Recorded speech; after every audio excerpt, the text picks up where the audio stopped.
"If you're expecting a romance, you took the wrong bus," Liam said, his voice like gravel grinding under a heavy steel-toed boot. He didn't look at her. He just stared at the desolate stretch of Montana highway, his jaw locked tight enough to crack teeth. Olivia tightened her grip on her fraying suitcase, her knuckles turning white. "I'm not expecting romance, Liam. I'm expecting a roof. Good." He finally turned. His eyes were dead, hollowed out by a grief so heavy it seemed to suck the oxygen from the truck cab. "Keep your head down. Do your chores. Don't ask about the locked door down the hall. We survived the agency's mandatory 6 months. You get your debt paid, and you leave. Understood?" Chapter 1. The Weight of the Silence. The drive to the Blackwood Ranch took 2 hours, and neither of them spoke another word. The silence wasn't just the absence of sound. It was a physical entity sitting between them on the cracked leather bench of Liam's 1990 Ford F-150. Olivia kept her eyes pinned to the passenger window, watching the jagged, snow-capped peaks of the Absaroka Range swallow the fading afternoon sun. She was 26, but her bones felt 80. The modern matchmaking contract she had signed in a dingy Chicago office, an agency pairing desperate city women with isolated, labor-starved ranchers, was folded perfectly in her coat pocket. It was a transaction. He needed a housekeeper and someone to satisfy the bank's requirement for a dual-income loan modification. She needed to vanish from the grid. Liam shifted gears, the heavy transmission groaning. He was a massive man, shoulders broad enough to block out the window light, dressed in a faded flannel and denim coated in a fine layer of pale dust. His profile was etched in granite, rough and unyielding. Not once did he check his rearview mirror. Not once did he sigh. He simply drove with the mechanical, soulless precision of a man who had forgotten how to feel. The truck jolted violently as they turned off the asphalt onto a rutted dirt road. Olivia gasped, her shoulders slamming against the window. "Sorry," Liam muttered. It was the first word in 80 miles.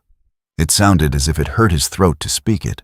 "It's fine," Olivia lied, pressing her hand against her side where a yellowish bruise still lingered beneath her ribs. The ranch emerged from the twilight like a ghost ship. It was sprawling, magnificent in its architecture, but undeniably decaying. The main house was a 2-story log structure with a wraparound porch, but the paint was peeling, and one of the porch pillars leaned precariously. The fences in the distance were warped. Liam parked the truck near the front steps, cut the engine, and stepped out into the biting wind without looking back. Olivia scrambled to follow, her hands trembling from the cold and the residual adrenaline of the last 4 days. She reached into the truck bed to grab her suitcase, a cheap, hard-shell thing she'd bought at a thrift store. She misjudged the weight. As she yanked it toward her, the handle snapped. Olivia stumbled backward, her heel catching on a jagged rock in the driveway. She went down hard, scraping her palms against the frozen dirt. The suitcase hit the ground with a sickening crack, the flimsy latch giving way. Like a burst dam, her meager life spilled across the Montana dirt. Cheap cotton underwear, a battered paperback novel, a half-empty bottle of generic aspirin, and a framed, cracked photograph of a younger version of herself standing next to a woman who looked entirely too exhausted to be smiling. Olivia froze, her breath catching in her throat. Her heart hammered against her ribs. In Chicago, a mistake like this, a loud noise, an inconvenience, meant a backhand across the face. She squeezed her eyes shut, instinctively raising an arm to protect her head. Footsteps crunched on the dirt, heavy and deliberate. They stopped right in front of her. Olivia held her breath, waiting for the yell, the curse, the strike. Instead, a shadow fell over her. When she opened her eyes, Liam was kneeling in the dirt. His massive, calloused hands that looked capable of snapping timber, were carefully picking up her scattered belongings. He didn't look at her underwear. He didn't linger on the photograph. He just gathered the items with a terrifying blank efficiency.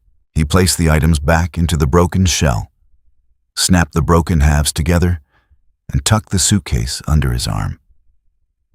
Finally, he looked down at her. His face was a mask of absolute, chilling indifference. "Ice on the ground," he said flatly. "Watch your step."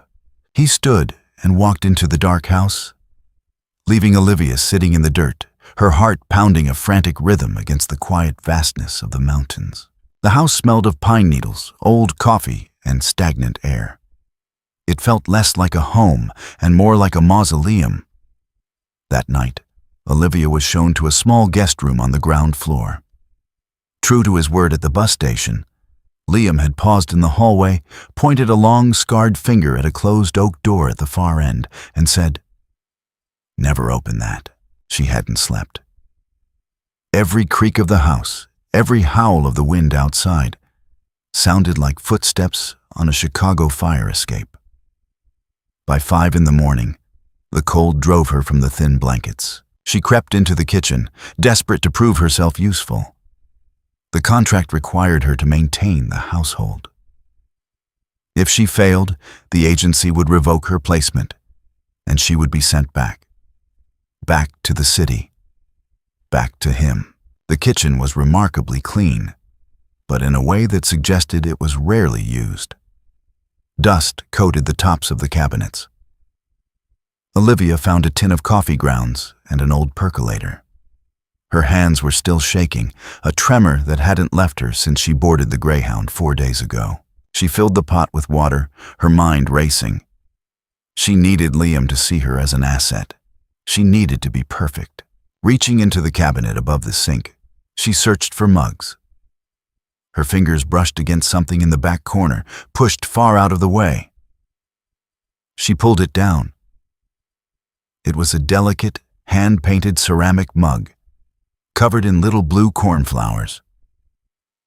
It was the only object in the kitchen with any color. She set it on the counter, turning back to the stove to turn on the burner. As she pivoted, the oversized sleeve of her borrowed sweater caught the handle of the mug. Time seemed to slow down.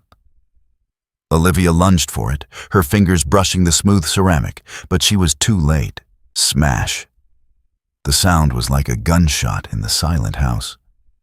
The blue cornflower mug shattered into dozens of jagged pieces across the faded linoleum floor. Olivia stopped breathing. The blood drained from her face. Heavy, rapid footsteps echoed down the wooden stairs. Liam appeared in the kitchen doorway, fully dressed in his work clothes, his chest heaving slightly. His eyes darted to Olivia, then down to the floor. When he saw the blue shards, something in his face broke. It wasn't an explosive break. It was a microscopic fracturing. His jaw tightened so violently, the muscle jumped beneath his skin. The deadness in his eyes was suddenly replaced by a storm of raw, unadulterated agony. "I'm sorry," Olivia whispered, her voice cracking. She immediately dropped to her knees, disregarding the sharp edges, frantically scraping the pieces together with her bare hands. "I'm so sorry, I didn't see it. I'll buy another one, I swear." "Stop." His voice was a harsh whisper. "I can fix it with glue," she babbled, a small cut opening on her index finger, blooming crimson. "I'm clumsy. I'm so stupid. Please don't." "I said stop." Olivia flinched violently, falling backward against the cabinets, her knees pulled to her chest, arms up. Silence slammed back into the room. Liam stood frozen, staring at her defensive posture. He looked at her raised arms, her cowering frame, the blood dripping from her finger. The anger in his eyes drained away, replaced by a dark, terrible realization of what she expected him to do. He didn't speak. He stepped around her, opened a drawer, and pulled out a dustpan and brush. Slowly, deliberately, he knelt on the floor. He swept up the broken cornflowers. Every scrape of the brush sounded like a eulogy. He stood, dumped the pieces into the trash, and walked to the sink. He grabbed a clean dish towel, ran it under cold water, and wrung it out. He walked back to Olivia, who was still pressed against the cabinets, trembling. He didn't offer his hand to help her up. He just tossed the damp towel onto her lap. "Clean your cut," he said, his voice entirely devoid of emotion once more. "And don't touch anything else in this house unless I tell you to." He turned and walked out the back door. Olivia sat on the floor, pressing the cold towel to her bleeding finger, realizing with a sinking dread that she hadn't just broken a mug. She had broken a piece of a ghost. By noon, the guilt was a suffocating weight in Olivia's chest. She couldn't stay inside this silent, oppressive house. She bundled up in her threadbare winter coat and ventured out into the freezing Montana air. She found Liam by the stables. He was pitching hay, his movements rhythmic and punishing, as if he were trying to exhaust a demon inside his own muscles. He ignored her approach. "I want to help," Olivia said, her voice swallowed by the wind. Liam didn't break his rhythm. "Go inside. The contract says I'm supposed to work," she insisted, taking a step closer. "I can't just sit in there." He finally stopped, leaning on the pitchfork. His breath plumed in the frigid air. "You're a liability out here. You break things inside. Out here, things will break you. I can carry water," she said stubbornly, pointing toward a stack of heavy rubber buckets near the spigot. Liam stared at her for a long, calculating moment. "Fine. Fill the troughs in the lower pasture.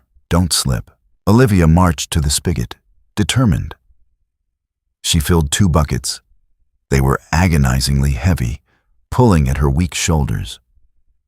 She managed to haul them out to the lower pasture, where 3 massive, intimidating quarter horses watched her with mild curiosity. She approached the large metal trough.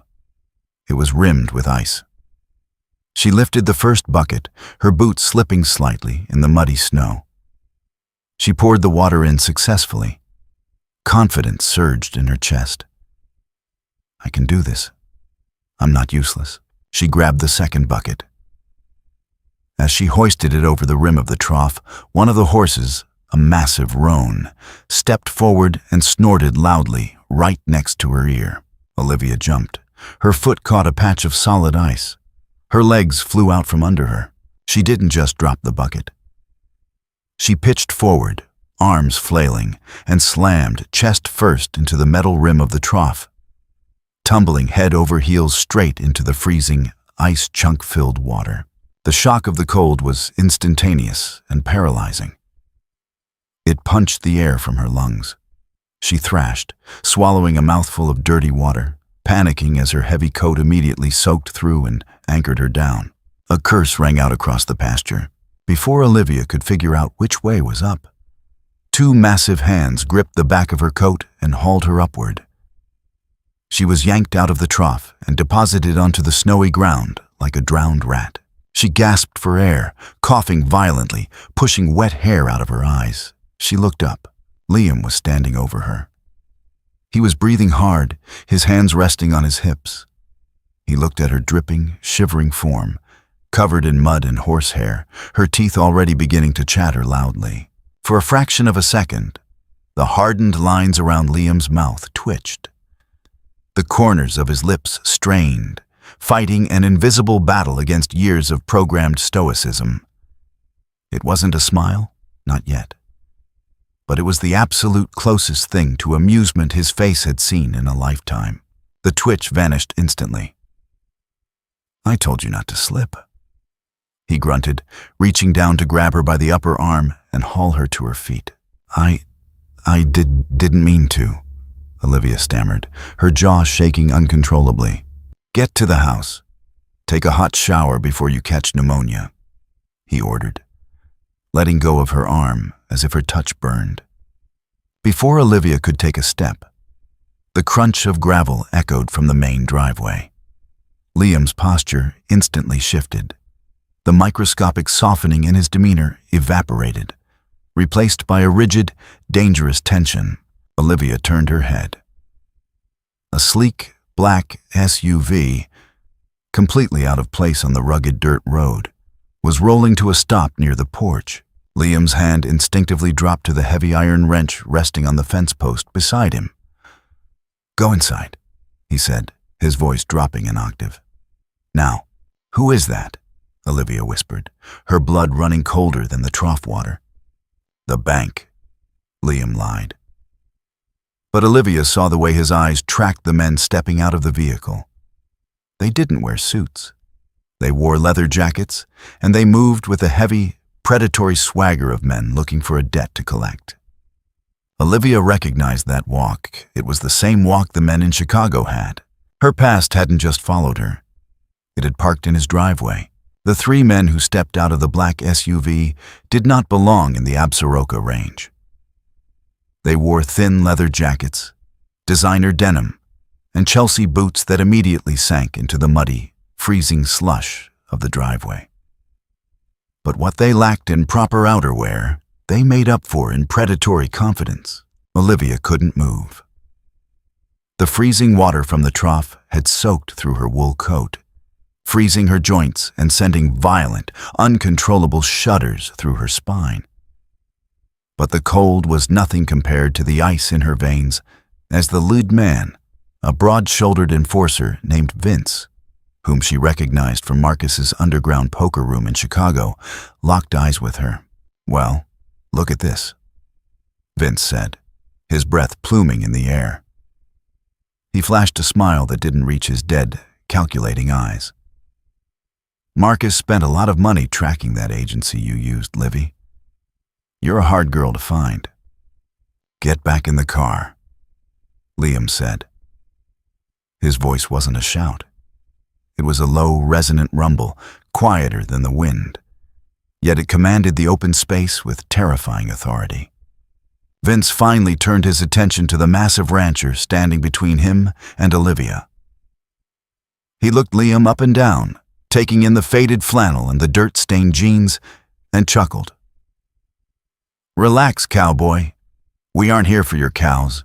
The girl owes our boss 60 grand. We're just repossessing her." Vince took a step forward, his hand drifting casually toward the bulge inside his leather jacket. His two companions fanned out, their boots crunching on the gravel. "I won't tell you twice," Liam said. He didn't shift his stance. He didn't reach for a weapon. He just held the heavy iron wrench loosely in his right hand, the metal resting against his thigh.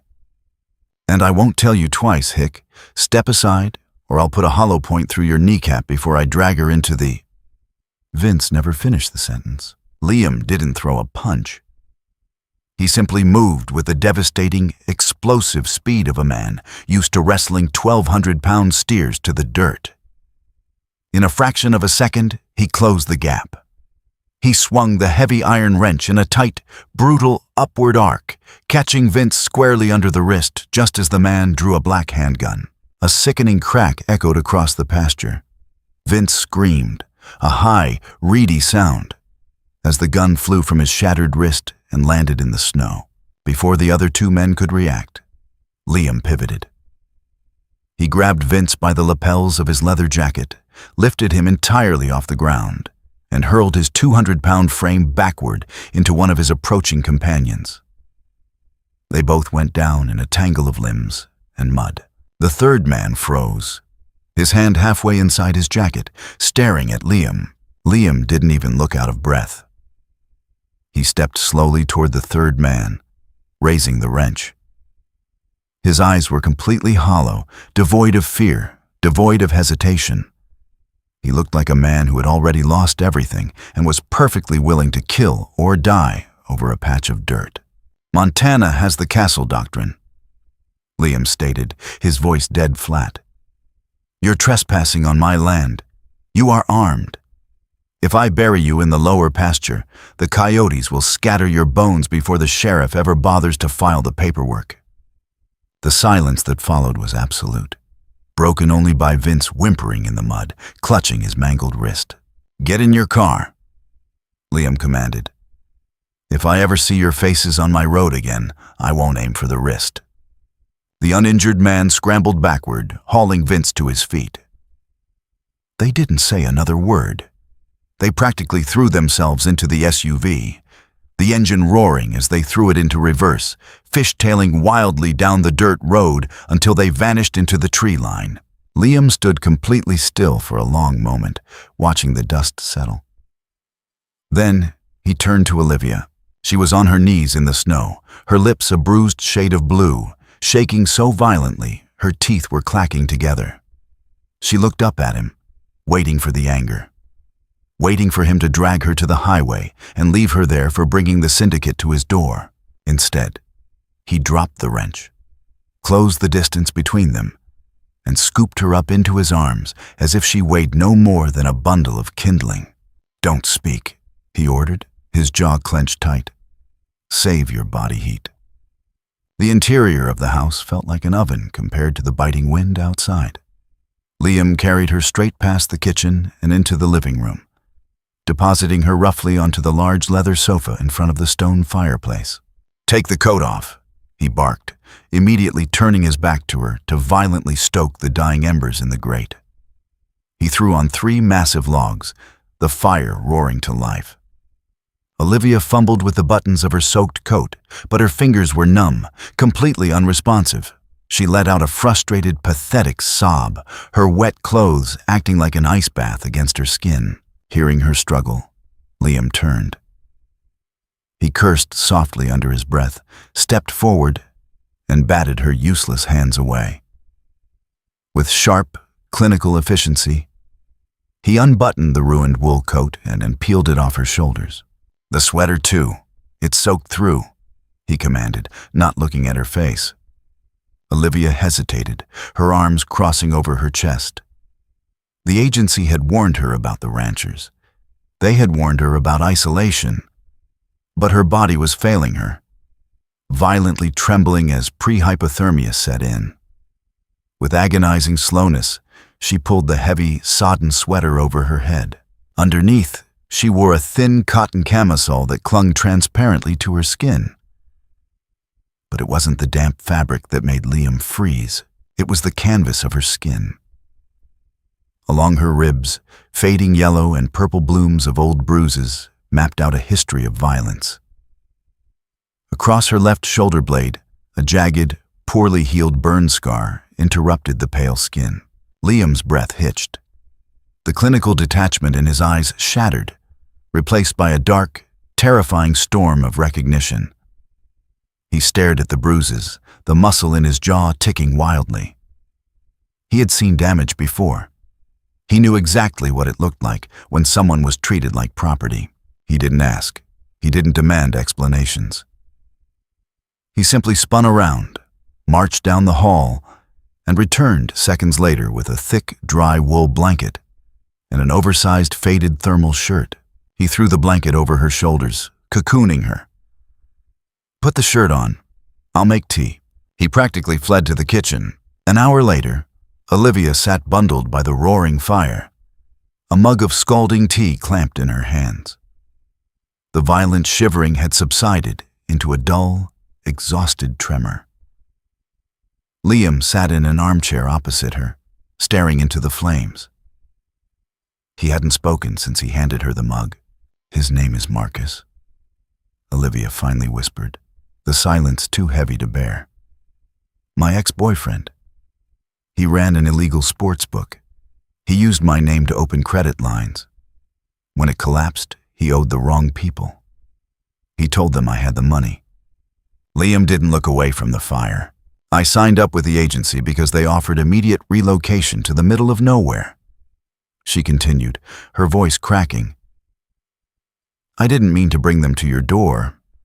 I thought I covered my tracks. I'll pack my things." "Your suitcase is broken," Liam said flatly. Olivia blinked, confused by the non sequitur. "I can use trash bags. I can't put you in danger. They'll come back." Liam slowly turned his head, his dark eyes locking onto hers. The emptiness was gone. In its place was a quiet, terrifying resolve. "Let them. I've got an excavator and 5,000 acres. I can dig a hole deep enough that the devil himself wouldn't find them." He stood up, his massive frame casting a long shadow across the room. "You signed a contract to clean my house and help me keep this ranch from the bank. You don't leave until the 6 months are up. Do you understand?" It wasn't a threat. It was a shield. For the first time in her life, a man had stood between her and the fire, and he hadn't asked for a damn thing in return. "I understand," she whispered. 4 days passed. The blizzard that followed the trespassers' departure locked them inside the house, burying the Blackwood Ranch under 3 feet of powder. The isolation, which had once felt oppressive, now felt like a fortress. The dynamic in the house had shifted. Liam was still a man of agonizingly few words, still retreating to the porch to stare out at the snow for hours at a time. But the hostility had evaporated. When she entered a room, he didn't tense. When she cleaned the kitchen, he stayed out of her way. On the 5th day, cabin fever pushed Olivia toward ambition. The pantry was stocked with basic staples, mostly flour, sugar, and canned goods. She decided to bake bread. She had never baked bread in her life, but the battered cookbook she found in a drawer made it look simple enough. It was not simple. By 2 in the afternoon, the kitchen looked like a war zone. Olivia was elbow deep in a sticky, unyielding mass of dough that refused to rise.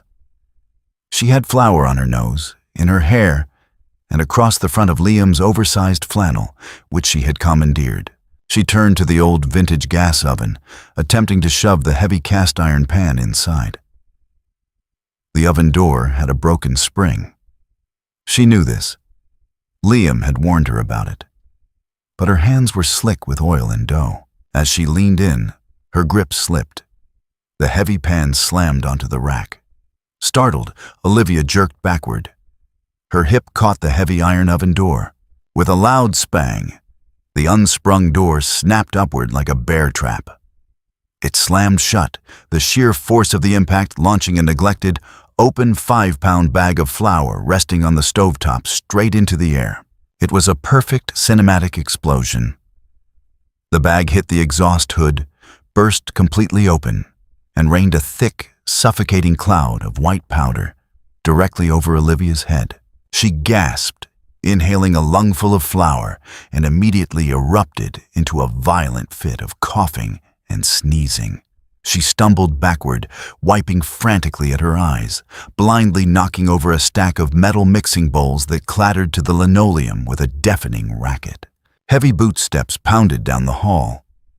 Liam burst into the kitchen, his posture rigid, anticipating an attack or an injury. He stopped dead in his tracks. The flour dust was still settling in the air like a localized snowstorm. In the center of the kitchen stood Olivia. She was completely, uniformly white from head to toe. Her dark hair was plastered with white paste. Her eyelashes were caked. She looked like a startled ghost caught in the headlights. She froze, her hands hovering mid-air, clutching a dough-covered wooden spoon. She looked at Liam's wide eyes, her heart sinking. She had destroyed his kitchen. She had made a massive mess. She braced herself for the stoic fury, for the harsh reprimand. "I can clean it," she squeaked out, a small puff of white powder escaping her lips as she spoke. Liam stared at her. He looked at the flour on her nose. He looked at the dough glued to her fingers. He looked at the sheer, unadulterated absurdity of the woman standing in his kitchen. The corners of his mouth twitched. Olivia held her breath. Then, Liam's chest hitched. He pressed a massive hand over his mouth, turning his head away, but it was too late. A sound escaped him, a strange, choked rumble. He looked back at her, at the panicked, chalk-white raccoon expression on her face. And the dam finally broke. Liam threw his head back. A deep, baritone laugh tore from his chest. It was a rusty, booming sound, unpracticed and raw, vibrating off the wooden walls of the kitchen. It was the sound of a heavy iron vault finally swinging open. He braced his hands on his knees, his shoulders shaking, laughing until his eyes crinkled and the hardened lines of grief on his face completely vanished. Olivia stood paralyzed, the wooden spoon drooping in her hand. She stared at him, utterly captivated. When Liam smiled, he didn't look like a ghost anymore. He looked entirely, breathtakingly alive.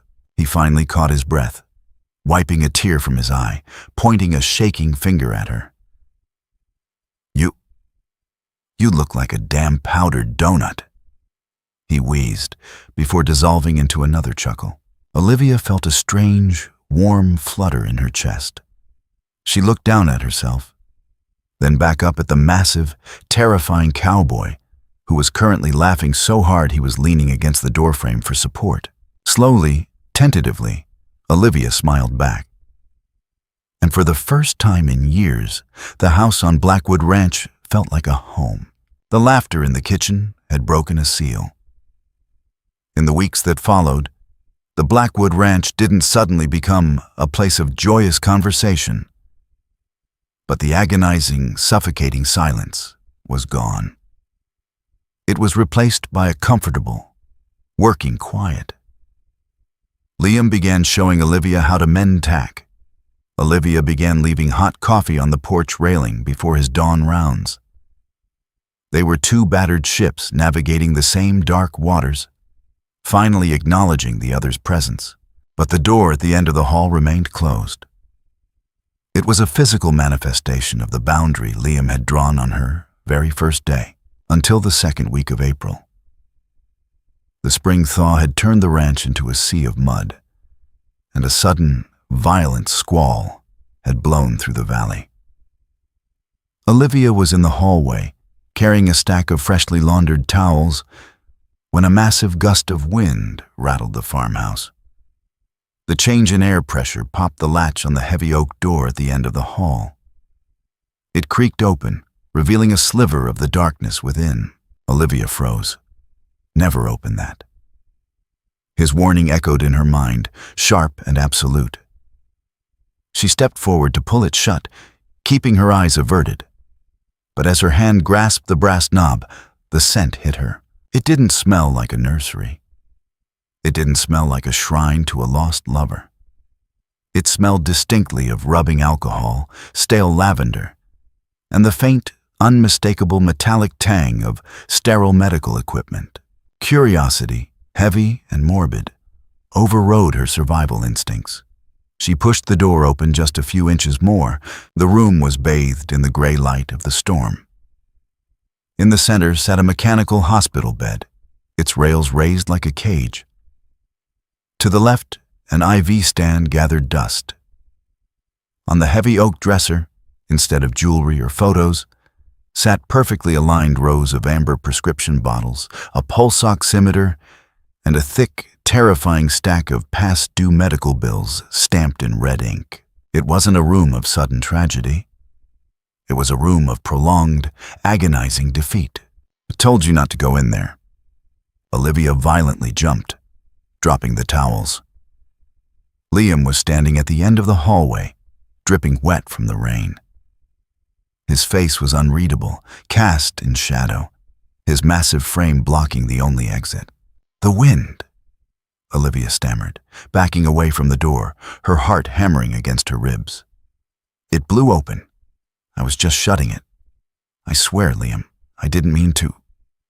"Stop apologizing," he said. His voice wasn't angry. It was unspeakably tired. He walked slowly down the hall, his boots leaving wet tracks on the hardwood. He didn't look at her as he passed, stepping into the room. He reached out and touched the cold metal rail of the hospital bed. His massive hand, capable of breaking a man's wrist, looked agonizingly gentle against the steel. "Her name was Sarah," he said softly, staring at the empty mattress. "We were married out of high school. 5 years ago, her hands started shaking. The doctors called it early onset ALS, fast and aggressive." Olivia stood frozen in the doorway. The breath caught in her throat. "I thought if I just worked harder, I could save her." Liam continued, his voice cracking like dry timber. I sold the lower herd. I took out a second mortgage to pay for the experimental treatments, then a third mortgage just to keep the lights on for the oxygen machines. I stayed awake for 4 days straight toward the end, terrified she'd stop breathing if I closed my eyes. He finally looked up at Olivia, his eyes completely hollowed out by the memory. She died anyway. And the bank told me I had 6 months to show a dual-income household, or they'd foreclose on the land that's been in my family for 4 generations. The fragmented pieces clicked together in Olivia's mind. The agency, the strict contract, the absolute lack of romance. It wasn't about a mail-order bride. It was a desperate, bureaucratic Hail Mary to save the only thing he had left. "Liam," Olivia whispered, stepping into the room. She didn't offer empty platitudes. She didn't tell him it was going to be okay. She just walked up beside him and placed her small, warm hand over his massive, trembling knuckles resting on the bed rail. For the first time since she had arrived, Liam didn't flinch away from the contact. He closed his eyes, his head bowing slightly, taking a deep, shuddering breath. In the silent room, surrounded by the ghosts of his failure, the simple warmth of her hand anchored him to the present. By late May, the valley was green, and the contract had exactly 2 weeks remaining. The $60,000 Olivia owed the syndicate had been systematically paid off through the agency's escrow, a detail Liam had handled with grim, administrative silence. She was technically almost free, but men like Marcus didn't care about technicalities. They cared about ownership. It happened on a Tuesday. Liam had taken the tractor to the far north pasture to clear a downed pine tree. Olivia was on the wraparound porch, sanding down a rocking chair she was refinishing, when a silver Mercedes sedan rolled up the driveway. It wasn't Goons this time. It was Marcus. He stepped out of the car wearing a tailored charcoal suit that looked absurd against the backdrop of the rugged Montana mountains. He looked older, sharper, and dangerously calm. Olivia dropped the sandpaper. Her pulse instantly spiked to a frantic, terrifying rhythm. Every instinct screamed at her to run into the house, to lock the doors, to hide. But she looked at the newly painted porch railings. She looked at the blue cornflowers she had planted in pots by the stairs. This was her home. She stood up, wiping her hands on her jeans, refusing to back away. "Livy," Marcus said smoothly, walking toward the porch. "Look at you. Playing house in the mud." I have to admit, when Vince came back with a broken wrist, I was intrigued. "The debt is paid, Marcus," Olivia said, her voice trembling slightly, though she locked her knees to stay upright. "The agency wired the final installment yesterday. You have no business here." Marcus stopped at the bottom of the steps, pulling a folded document from his breast pocket. "You paid the principal, sweetheart. You forgot about the interest. And the inconvenience fee for breaking Vince's arm. You're coming back to Chicago. You can work it off in the VIP room. Get your coat." He took a step up. Olivia didn't hesitate. She reached behind the porch pillar, her hand closing around the cold, heavy steel of the 12-gauge shotgun Liam kept propped there for coyotes. In one fluid motion, she leveled the barrel directly at Marcus's chest. She pumped the action. The heavy clack-clack of a shell chambering echoed like a thunderclap across the quiet yard. Marcus froze, his arrogant smile faltering for a fraction of a second before returning. "You don't have the stomach to pull that trigger, Livy." "I didn't," she said, her voice dropping into a low, dead calm register that sounded terrifyingly like Liam. "But I've learned a lot about pest control lately. Take one more step." Before Marcus could test her bluff, the ground began to vibrate. A deep, mechanical roar ripped through the air, drowning out the wind. From the tree line emerged Liam's massive yellow John Deere excavator, its steel treads tearing up the mud as it barreled toward the driveway at top speed. Marcus spun around, dropping the document, his eyes going wide. Liam didn't slow down. He drove the 30-ton machine straight toward the silver Mercedes. At the last possible second, he pulled a lever.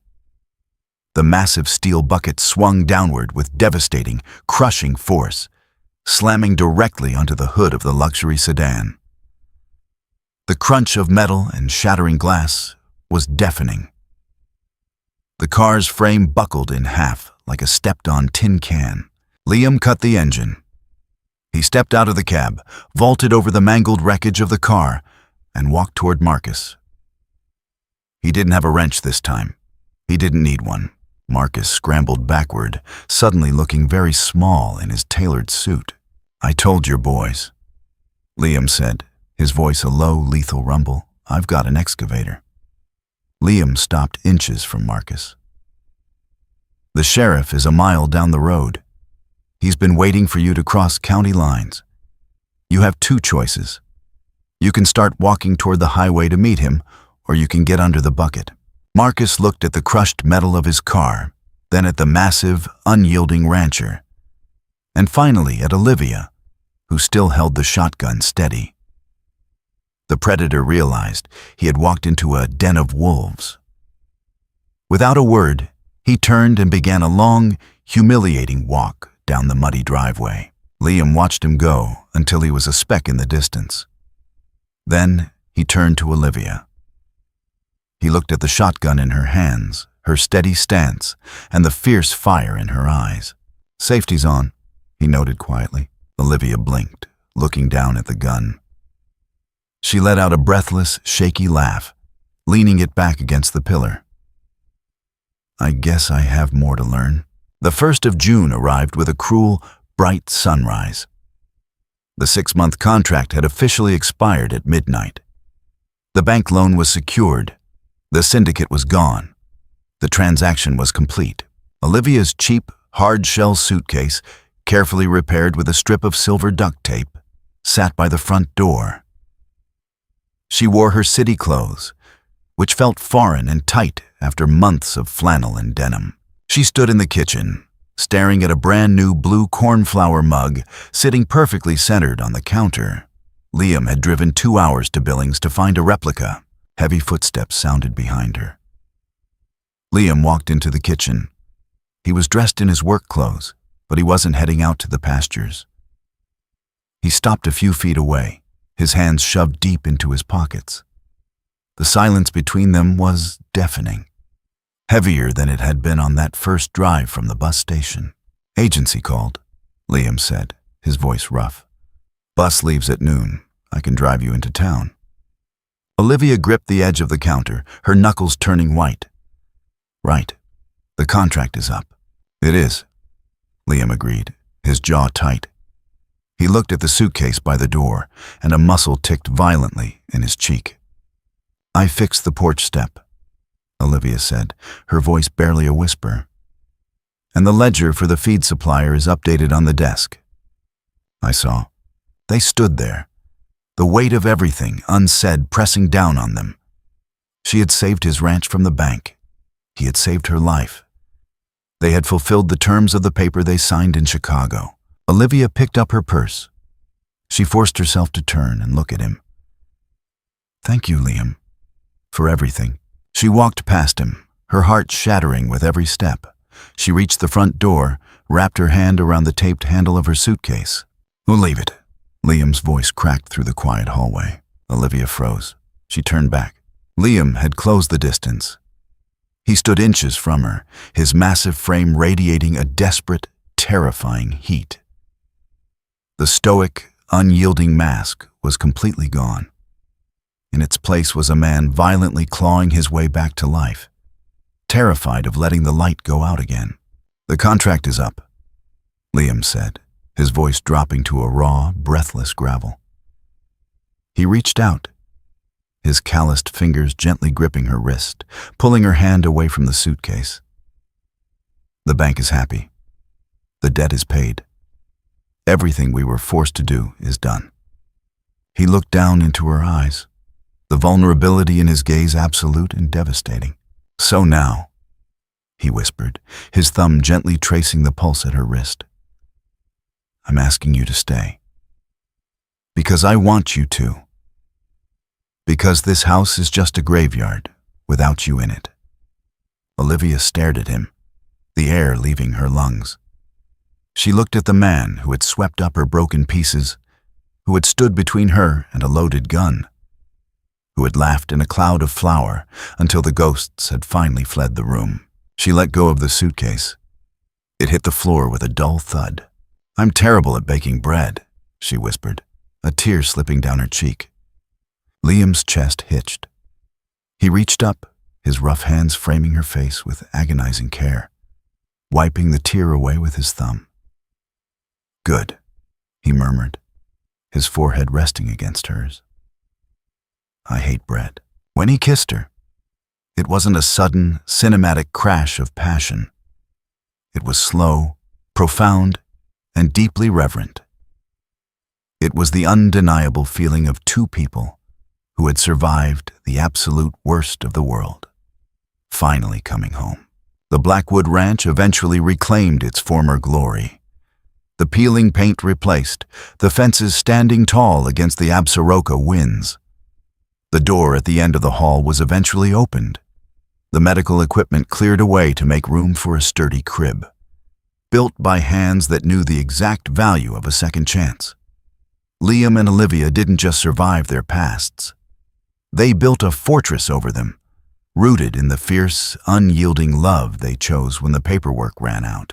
If Liam and Olivia's journey from darkness back to life touched your heart, please leave a like, share this story with someone who needs to believe in second chances, and subscribe for more grounded, emotional, dramatic fiction. Let me know in the comments what your favorite moment was.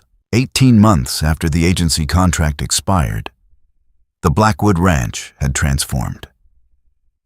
It wasn't a miraculous, overnight restoration of a multi-million-dollar estate.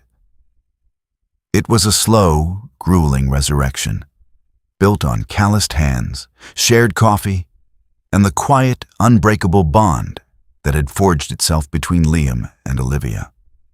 The fences were mended, the lower herd had been repurchased, and the oppressive, suffocating silence of the house had been replaced by the soft hum of the radio and the warmth of a wood stove that never went cold. And in the room at the end of the hall, the faint smell of sterile alcohol had been entirely scrubbed away, replaced by the scent of fresh pine and lavender oil. The sturdy oak crib Liam had built with his own hands sat in the center, waiting. Olivia was 8.5 months pregnant, and she carried the child with the fierce, protective grace of a woman who knew exactly what a miracle looked like. But Montana did not care about miracles. Montana only cared about the seasons, and this winter was shaping up to be apocalyptic. The radio in the kitchen had been crackling with emergency broadcasts since 4 a.m.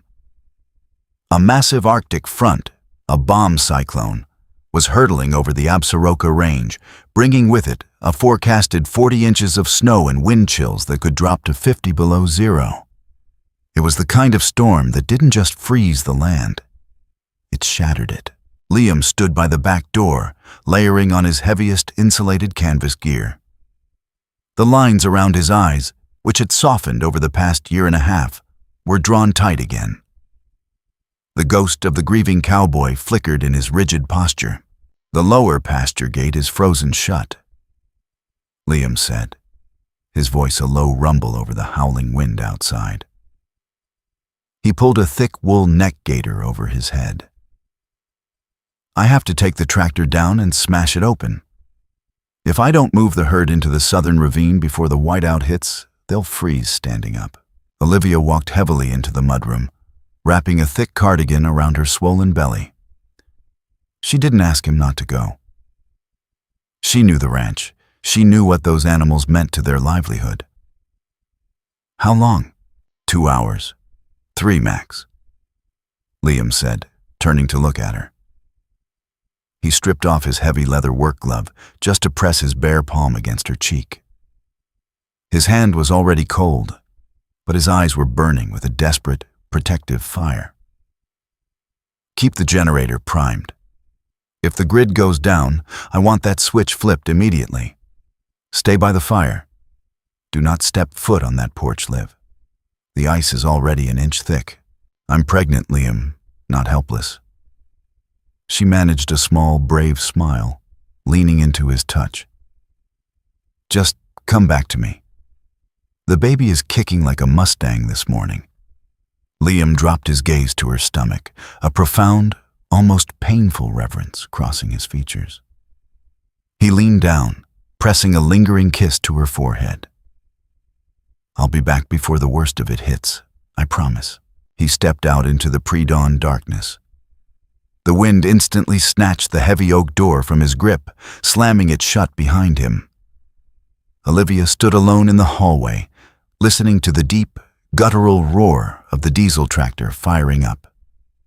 She watched through the frosted glass as the twin yellow headlights cut a swath through the driving, horizontal snow, slowly disappearing into the suffocating white void.